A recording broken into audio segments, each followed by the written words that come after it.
ceraikan. Semua yang mendengar terpana. Tak menyangka Ros akan berani berkata seperti itu. Apa maksud kamu? Dia telah meniduri saya, mengambil kehormatan saya. Dia harus bertanggung jawab, sela Erin. Siapa yang bilang jika dia menodai kamu? Terus dia harus bertanggung jawab. Siapa yang bilang? Tanya Ros kepada Erin. Tapi dia sudah menghancurkan masa depan saya. Ucap Erin lagi. Masa depan yang mana? Mana buktinya suamiku menghancurkan masa depanmu? Pertanyaan bertubi-tubi dilontarkan Ros kepada Erin. Kamu hanya memang mencari gara-gara, teriak Erin. Bukannya kamu yang sedang mencari gara-gara, teriak Ros tak mau kalah.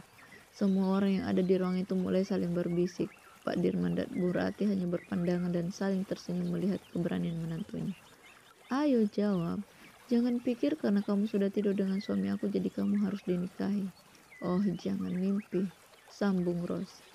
Tangan Erin mengepal, wajahnya mulai memerah. Kamu memang sialan, ucapnya. Dia maju selangkah, tangannya menggapai untuk mencakar Ros, tapi ditepis oleh Ros. Jangan berani-berani menyentuh kulitku kalau tak mau menyesal. Kalau kamu mau dinikahi, beri buktinya. Kalau tidak, berhentilah mencari muka, seru Ros. Bukti apa lagi yang kamu minta? Apa Mas Dewa di kamarku belum cukup jadi bukti? Tanya Airin. Wajahnya terlihat kesal, hidungnya kembang kempis menahan amarah. Hahaha, sudahlah jangan berlagak jadi orang pintar kalau kenyataan kamu bodoh. Suamiku di kamarmu belum tentu kalian tidur bersama, jadi buktikanlah. Rose masih saja memancing amarah Airin. Pak, Bu, saya dan Mas Dewa besok jadi pergi bulan madu, biarkan Airin di sini. Tapi Rose tidak akan menyetujui kalau Mas Dewa menikah lagi. Rose berbalik dan menyampaikan keinginannya kepada kedua mertuanya. Pak Dirman mengangguk tanda mengerti. Baiklah, karena Rose sudah menyampaikan keinginannya, saya dan juga istri saya setuju dengan keputusan Rose, kata Pak Dirman yang disetujui oleh seisi rumah. Tidak bisa seperti itu dong, kalian belum mendengar kemauan Dewa, sela Airin. Pak Dirman menatap tak suka kepada Airin. Kamu tidak usah banyak bicara. Dewa setuju atau tidak setuju tidak akan berpengaruh pada keputusan yang akan kami ambil. Dia cukup diam dan terima apa yang kami putuskan, ucap Pak Dirman sarkas. Mas, kamu kok nggak bicara? Tanya Airin. Dewa mendongak menatap Airin. Seperti biasa dia hanya menatap bingung. Memang selama ini semua yang dia lakukan harus sesuai dengan keputusan orang tuanya. Kamu lihat dia, tak akan bisa mengambil keputusan. Jadi berhentilah berharap kepadanya. Dia suamiku, selamanya akan jadi suamiku, dan berhentilah jadi benalu di antara kami, ucap Ros. Baiklah, saya akan buktikan, tapi ingat jangan mengingkari kata-katamu, jawab Airin. Setelah itu dia lalu berlalu pergi meninggalkan semua orang yang ada di dalam ruangan. Dasar tidak punya sopan santun, celetuk Ipa. Dewa pusing, dia berdiri dan pergi dari ruangan itu, tujuannya untuk menenangkan diri. Yang lain telah membubarkan diri, hanya tinggal Rose, Ipa, dan kedua mertuanya. Nak, kamu benar gak bakalan minta cerai sama Dewa? Bu Rati bertanya seolah tak percaya apa yang dikatakan oleh menantunya itu. Rose tersenyum sambil mengangguk. Dia berkata, tidak mungkin saya meminta cerai, Bu. Saya tidak mau jadi janda muda. Syukurlah ibu pikir kamu akan melepaskan Dewa karena kelakuannya, jawab Bu Rati. Dia mengelus lembut tangan anak menantunya. Saya mewakili anak saya untuk meminta maaf atas kelakuannya, ucap Pak Dirman. Sudah Pak, tak usah minta maaf. Rose janji akan berusaha mempertahankan pernikahan kami. Dan besok kami tetap jadi bulan madu. Kapan lagi bisa liburan, kata Rose. Dia menenangkan lelaki yang sudah dianggap sebagai ayahnya sendiri. Syukurlah ibu, harap kalian bisa saling menerima kekurangan, setelah Bu Rati. Iya Bu, Rose juga mau bilang terima kasih karena sudah menerima Rose sebagai menantu ibu, kata Rose. Dia menghambur kepelukan mertua perempuannya itu. Sejenak suasana terasa mengharu biru. Pak Dirman mendeham berusaha mencairkan suasana.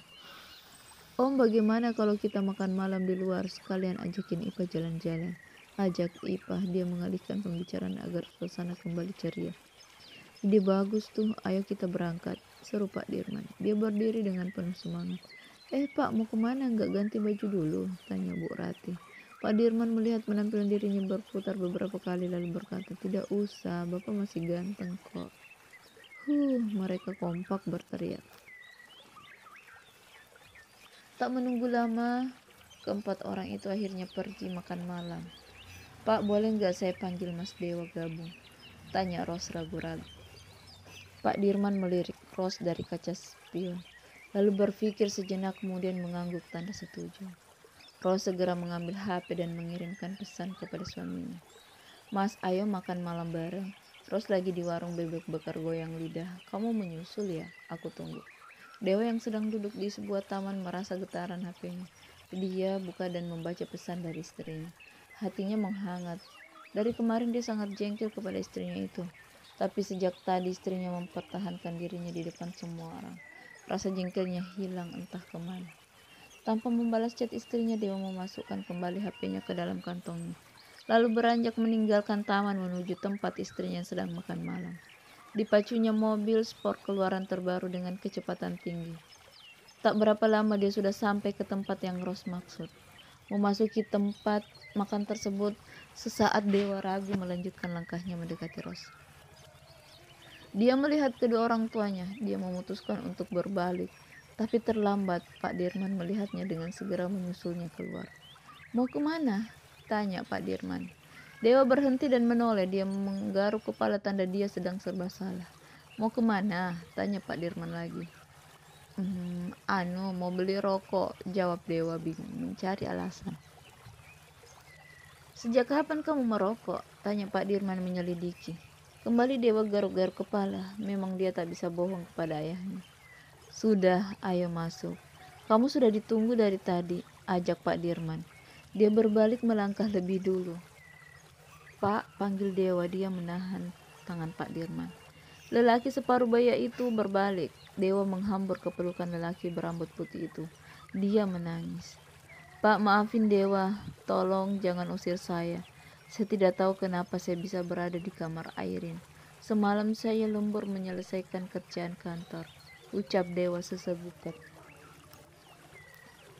Pak Dirman menepuk bahu anaknya lembut. Air matanya pun ikut turun. Untuk sesaat mereka saling berpelukan. Sudah, ayo masuk. Malu dilihat orang, ucap Pak Dirman. Dewa melepaskan pelukannya lalu berjalan beriringan dengan sang bapak. Senyum tersungging dari bibir mereka. Mereka yang melihat Pak Dirman dan Dewa berjalan berdampingan tersenyum. Bu Rati buru-buru menghapus air matanya. Dia bahagia melihat suami dan anaknya kembali akur. Malu-malu, Dewa mendekati Ros dan duduk di sampingnya. Tak ada kata di antara mereka. Aduh, nikahnya udah lama tapi masih malu-malu meong, colek pipa. Kembali suasana yang canggung menjadi cair. Pak Dirman mengeluarkan dompet dan mengambil beberapa lembar uang berwarna merah, lalu menyodorkan kepada Ipa. Buat apa, Om? Tanya Ipa tak mengerti. Buat kamu karena sudah bikin kita semua tertawa, ucap Pak Dirman. Yes, teriaknya. Dia mengambil uang dari tangan Pak Dirman lalu memasukkannya ke dalam kantong. Kalau aku tinggal agak lama di rumah, Om, bisa-bisa aku kayak mendadak, ujar Ipa lagi. Sedang asik bercerita sambil makan, terdengar bunyi seperti orang yang sedang memotret. Lagi ngapain?